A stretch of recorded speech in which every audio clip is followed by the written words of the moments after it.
Hi hello welcome to competitive cracker.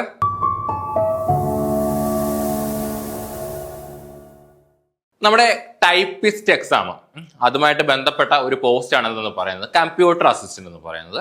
Administrative ട്രിബ്യൂണലിന്റെ computer assistant notification വന്നായിരുന്നു. ഇപ്പൊ കഴിഞ്ഞ ദിവസം നമുക്ക് വന്നിരിക്കുന്നത് യൂണിവേഴ്സിറ്റികളിലെ കമ്പ്യൂട്ടർ അസിസ്റ്റന്റ് എന്ന് പറയുന്ന ആ ഒരു നോട്ടിഫിക്കേഷൻ ആണ്. അത്യാവശ്യം നല്ല വേക്കൻസീസ് ഒക്കെ ഉള്ള കഴിഞ്ഞ ലിസ്റ്റിൽ 100-ൽ കൂടുതൽ നിയമനം പോയ ഒരു പോസ്റ്റാണ് കമ്പ്യൂട്ടർ അസിസ്റ്റന്റ് എന്ന് പറയുന്നത്, യൂണിവേഴ്സിറ്റികളിലെ കമ്പ്യൂട്ടർ അസിസ്റ്റന്റ് എന്ന് പറയുന്നത്.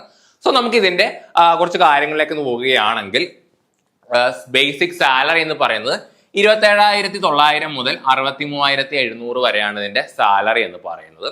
അതോടൊപ്പം തന്നെ വേക്കൻസി എന്ന് പറയുന്നത് പ്രതീക്ഷിത ഒഴിവുകളാണ്. അത്യാവശ്യം നല്ല രീതിയിൽ തന്നെ വേക്കൻസികൾ ഉണ്ടാകും, കാരണം യൂണിവേഴ്സിറ്റികളിലേക്കുള്ളതാണ്. കേരളത്തിൽ ഇഷ്ടം പോലെ യൂണിവേഴ്സിറ്റികളുണ്ട്, അവിടെ എല്ലാം എന്തുണ്ട്, ഇതുമായിട്ട് ബന്ധപ്പെട്ടുള്ള ഒഴിവുകളുണ്ട്. ഓക്കെ, ഇനി ഇതിന്റെ ക്വാളിഫിക്കേഷൻ അല്ലെങ്കിൽ യോഗ്യതയിലേക്കാണ് നമ്മൾ ഇന്നത്തെ വീഡിയോയിൽ ഡിസ്കസ് ചെയ്യാനായിട്ട് പോകുന്നത്. അപ്പോൾ ഇതിന്റെ അടിസ്ഥാനപരമായിട്ടുള്ള ആ ഒരു ആദ്യത്തെ യോഗ്യത എന്ന് പറയുന്നത് എന്താണ്? SSLC അല്ലെങ്കിൽ അതിന് തത്തുല്യമായിട്ടുള്ള ആ ഒരു പാസ്സായിട്ടുള്ള കാര്യം ഉണ്ടായിരിക്കണം, SLC പാസ്സായിരിക്കണം. അതോടൊപ്പം തന്നെ ടൈപ്പ് റൈറ്റിംഗിന്റെ മേഖലയിലേക്ക് വരികയാണെങ്കിൽ higher grade certificate in type writing ഏതിനാണ്? ഇംഗ്ലീഷ് കേരള ഗവൺമെന്റ് ടെക്നിക്കൽ എഡ്യൂക്കേഷന്റെ ആ ഒരു സർട്ടിഫിക്കറ്റ് വേണം. ഏതിനാണ്? ഹയർ ഗ്രേഡ് സർട്ടിഫിക്കറ്റ് വേണം. നമ്മൾ സാധാരണ LD ടൈപ്പിസ്റ്റുമായിട്ട് കമ്പയർ ചെയ്യുമ്പോൾ വ്യത്യാസം എന്ന് പറയുന്നത് അവിടെ ലോവർ ഗ്രേഡ് മതി, ഇവിടെ എന്ത് വേണം? ഹയർ ഗ്രേഡ് വേണം. അതോടൊപ്പം തന്നെ computer word processing or it's equivalent, computer word processing അല്ലെങ്കിൽ അതിന് തത്തുല്യമായിട്ടുള്ള ആ ഒരു സർട്ടിഫിക്കറ്റ് വേണം. ഇനി മൂന്നാമത്തെ ഉള്ള ഒരു ക്വാളിഫിക്കേഷൻ എന്ന് പറയുന്നത് എന്താണ്? Lower grade certificate in Malayalam. LD typist പോലെ തന്നെയാണ് lower grade certificate in type writing, മലയാളത്തിലുള്ള ലോവർ ഗ്രേഡ് സർട്ടിഫിക്കറ്റ് അല്ലെങ്കിൽ അതിന്റെ ഇക്വലന്റ്. ഇവിടെ എല്ലായിടത്തും ഇക്വലന്റ് എന്ന് പറയുന്നുണ്ട്. നമ്മൾ ഇക്വലന്റ് ആയിട്ടുള്ള സർട്ടിഫിക്കറ്റുകൾ അല്ലെങ്കിൽ ഇതിന് തത്തുല്യമായിട്ടുള്ള യോഗ്യത എന്താണെന്നാണ് നമ്മൾ നോക്കാനായിട്ട് പോകുന്നത്. നമുക്ക് നോക്കാം.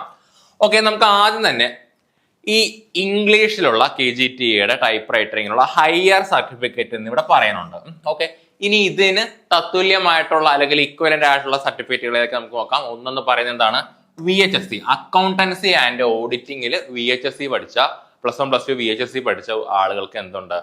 ഇതിന് തത്തുല്യമായിട്ടുള്ള ആ ഒരു ക്വാളിഫിക്കേഷൻ ഉണ്ട്. അതോടൊപ്പം തന്നെ ഓഫീസ് സെക്രട്ടറിഷിപ്പിലും VHSC ചെയ്തവർക്കും എന്തുണ്ട്? അതിന് തത്തുല്യമായിട്ടുള്ള യോഗ്യതയുണ്ട്. അതോടൊപ്പം തന്നെ diploma in commercial practice, diploma in secretarial practice, diploma in shorthand and type writing, അതോടൊപ്പം തന്നെ diploma in computer application and business management, and ഏഴാമത് സീനിയർ ഗ്രേഡ് ടൈപ്പ് റൈറ്റിംഗ് ഇംഗ്ലീഷിലെ സീനിയർ ഗ്രേഡ് സർട്ടിഫിക്കറ്റ്. സോ ഈ യോഗ്യതകൾക്കുള്ളവർക്ക് എന്ത് വേണ്ട? ഈ ഒരു ടൈപ്പ് റൈറ്റിംഗിന് ഇംഗ്ലീഷിലുള്ള ടൈപ്പ് റൈറ്റിംഗിലുള്ള ഹയർ ആയിട്ടുള്ള സർട്ടിഫിക്കറ്റ് വേണ്ട എന്നാണ് പറയുന്നത്. സോ ഈ യോഗ്യത ഉള്ളവർക്ക് എന്ത് വേണ്ട? ഈ ഒരു കാര്യം വേണ്ട. ഇത് ഈ പറയുന്ന എല്ലാം എന്തിന് തുല്യമാണ്?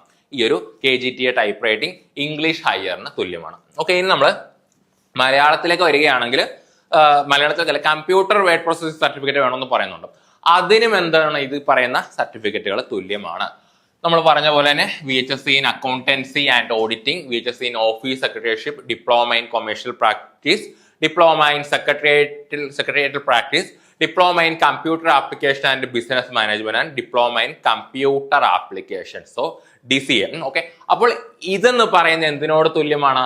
നമ്മുടെ സർട്ടിഫിക്കറ്റ് ഇൻ കമ്പ്യൂട്ടർ വേർഡ് പ്രോസസ്സിങ്ങിന് തുല്യമാണ്. ഇമ്പോർട്ടന്റ് ആണ്. ഡിപ്ലോമ ഇൻ കമ്പ്യൂട്ടർ ആപ്ലിക്കേഷൻ ഉള്ളവരെ സംബന്ധിച്ചോളം കമ്പ്യൂട്ടർ വേർഡ് പ്രോസസ്സിങ്ങിന് അത് തത്തുല്യമായിട്ടുള്ള യോഗ്യതയായിട്ട് പരിഗണിക്കുന്നതാണ്. ഇനി നമുക്ക് ഒരു സർട്ടിഫിക്കറ്റ് കൂടി ഉണ്ട്. എന്താണ്?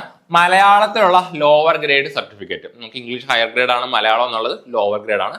അതിന് തത്തുല്യമായിട്ട് ഈ പറയുന്ന എല്ലാം ഉണ്ട്. VHSCയുടെ തന്നെ ഓഫീസ് സെക്രട്ടറിഷിപ്പും അക്കൗണ്ടൻസി ആൻഡ് ഓഡിറ്റിംഗ് ഉണ്ട്, ഡിപ്ലോമ ഇൻ കൊമേഴ്ഷ്യൽ പ്രാക്ടീസ് ഉണ്ട്, ഡിപ്ലോമ ഇൻ സെക്രട്ടേറിയൽ പ്രാക്ടീസ് ഉണ്ട്, diploma in shorthand and type writing ഉണ്ട്, diploma in computer application and business management. So PSCയുടെ നോട്ടിഫിക്കേഷനുള്ള ആ ഒരു PDF-ലുള്ള യോഗ്യതകളാണ് ഇവിടെ ലിസ്റ്റ് ഔട്ട് ചെയ്തിരിക്കുന്നത്. സോ ഈ ഒരു യോഗ്യതയുള്ളവരെ സംബന്ധിച്ചോളം ഈ ഒരു പോസ്റ്റിന് ആപ്ലിക്കേഷൻ അയച്ചു തുടങ്ങാം. ഇപ്പൊ തന്നെ ആപ്ലിക്കേഷൻ അയച്ചു തുടങ്ങിക്കോ. അടുത്ത മാസം 5-ാം തീയതി ആകുമ്പോഴേക്കും എന്റെ ആപ്ലിക്കേഷൻ വിൻഡോ ക്ലോസ് ചെയ്യുന്നതാണ്. സോ അവസാന നിമിഷമൊക്കെ ആകുമ്പോൾ എന്തായിരിക്കും? അപ്ലൈ ചെയ്യുമ്പോൾ റഷ് ഒക്കെ ആയിരിക്കും, സൈറ്റൊക്കെ ചിലപ്പോൾ ഹാങ് ആവാണ്ടുള്ള ആ ഒരു അവസ്ഥയായിരിക്കും. പക്ഷെ എന്നാലും ടൈപ്പിസ്റ്റ് ഈ ഒരു കമ്പ്യൂട്ടർ അസിസ്റ്റന്റ് എന്നുള്ള പോസ്റ്റിന് അത്രയും വരില്ല, കാരണം ആപ്ലിക്കൻസ് കുറവായിരിക്കുമല്ലോ. സോ എന്നാലും നിങ്ങൾ ഇപ്പൊ തന്നെ എന്ത് ചെയ്യുക? അപ്ലൈ ചെയ്യുക. അതോടൊപ്പം കോമ്പറ്റേറ്റീവ് ക്രാക്കർ കമ്പ്യൂട്ടർ അസിസ്റ്റന്റിന് വേണ്ടി പുതിയ ബാച്ച് ലോഞ്ച് ചെയ്തിരിക്കുകയാണ്. നമ്മുടെ ടൈപ്പിസ്റ്റ് എക്സാം ഈ വർഷം വരാനായിട്ട് പോകുന്നുണ്ട്, ഈ വർഷം അവസാനം വരാൻ പോകുന്നുണ്ട്. അതോടൊപ്പം തന്നെ കമ്പ്യൂട്ടർ അസിസ്റ്റന്റ് മിക്കവാറും അടുത്ത വർഷമായിരിക്കും അതിന്റെ പരീക്ഷ വരാനായിട്ട് പോകുന്നത്. സോ എല്ലാവരും ഇപ്പോൾ തന്നെ പഠിച്ചു തുടങ്ങുക. അപ്പോൾ കോമ്പറ്റേറ്റീവ് ക്രാക്കറിന്റെ പുതിയ ബാച്ചിനെ പറ്റി അറിയാൻ താല്പര്യമുള്ളവർക്ക് ഈ ഒരു ബോർഡ് നമ്പറിൽ കോൺടാക്ട് ചെയ്യാം. 8859020232 എന്ന നമ്മുടെ ബോർഡ് നമ്പറിൽ കോൺടാക്ട് ചെയ്യുക. അതോടൊപ്പം തന്നെ ഈ വീഡിയോയുടെ താഴെ കാണുന്ന ലിങ്കിൽ ക്ലിക്ക് ചെയ്യുകയാണെങ്കിൽ നമ്മുടെ ഫ്രീ ഗ്രൂപ്പിലേക്ക് ജോയിൻ ആയിട്ട് പറ്റും. പരീക്ഷയ്ക്ക് വേണ്ട സ്റ്റഡി മെറ്റീരിയൽസുകളും പോളുകളും അതോടൊപ്പം തന്നെ അപ്ഡേഷൻസും ഒക്കെ നമ്മൾ അറിയിക്കുന്നതാണ്. അപ്പോൾ എല്ലാവർക്കും നന്ദി, നമസ്കാരം. അതോടൊപ്പം തന്നെ ഈ ചാനൽ ആദ്യമായിട്ടാണ് കാണുന്നതെങ്കിൽ സബ്സ്ക്രൈബ് ചെയ്യുക. അപ്പോൾ ഗുഡ് ബൈ.